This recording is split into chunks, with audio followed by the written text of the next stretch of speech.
So Read and Write, from an IT deployment perspective, was incredibly simple for us.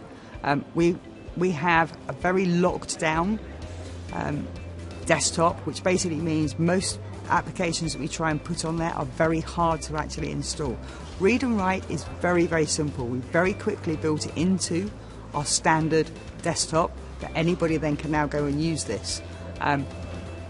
It's available to everybody. So everybody can use this. They don't have to tell anybody.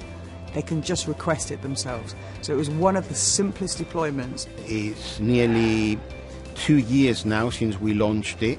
It was October 2016. It was every 1 week. There was a big event here.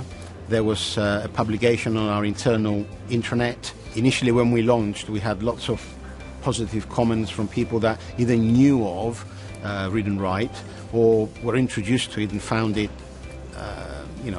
an amazing tool, a support tool.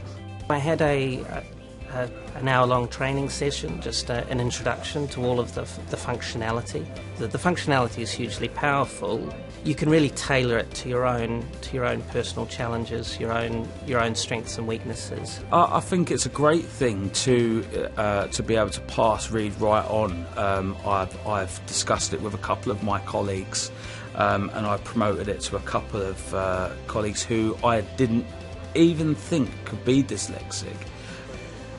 So I think from a text help perspective, the support we've had, and very much from an IT strategy perspective, was to say how could we maintain and keep it rolled out. So they provided ideas around using our D&I champions, case studies, and really working with us to say how can we keep this moving forward and get more and more people aware of it.